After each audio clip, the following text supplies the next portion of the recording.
పెద్ద అంటే వాటంతటా ఇలా పులులు కూడా వెళ్ళాయి మా మధ్య, అంటే దూరంగానే. ఇవన్నీ అది గ్రేట్ కాదు, చెంచు వాళ్ళ అడవుల్లో ఉన్న వాళ్ళకి తెలుస్తుంది, వాళ్ళు కూడా అలా వెళ్తుంటారు, అలా దూరంగా వెళ్ళిపోద్ది. ఇది సైకాలజీ. మనం ఇదేన్ని హాని చేయకపోయి కావాల్సి ఎదురుపడకూడదు వాటికి.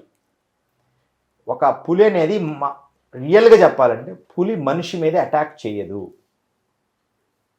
అనేది నిజం, రియల్గా చెప్పాలంటే. అది కాబట్టి మీరు ఆ పులులకు సంబంధించిన ఫారెస్ట్ రేంజర్, ఫారెస్ట్ వాళ్ళని ఆ ఇంటర్వ్యూస్ ఏదైనా మీరు చూడండి. కాబట్టి వాటి కరెక్ట్ క్రాస్ కాకూడదు, ఎదురుపడకూడదు. ఇప్పుడు దానికి ఏదో ఆపద జరుగుతుంది అని ఎదురు పడితే అది చేస్తుంది అంతే తప్ప దూరంగా అక్కడ దూరంగా ఉంది చూసింది. ఎందుకంటే నిజంగా 10 కాదు 15-20 కిలోమీటర్ల దూరంలో మనిషి కనపడితేనే అది పసిగడుతుంది మనిషి.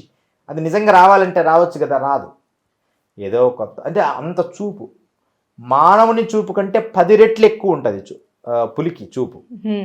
అయినా మన మీదికి రాదు. అనుకోకుండా ఎదురు పడితేనే వస్తుంది. అది ఏదో కొత్త జీవరాశి అని. మనుషులు తినడం అనేది అబద్ధం, మనుషులు తినదు అది. 2 కాళ్ళ జీవి, వాటి దృష్టిలో వాళ్ళ జాతి కాదు అని వాటి ఉద్దేశం. ఇలాగా ప్రతి మనిషిలో ఒక దివ్య శక్తి ఉంటుంది. మనం ఆ దివ్యశక్తిని మనం అనుకూలంగా మలుచుకోవాలి. ప్రతి మనిషికి ఉంటుంది.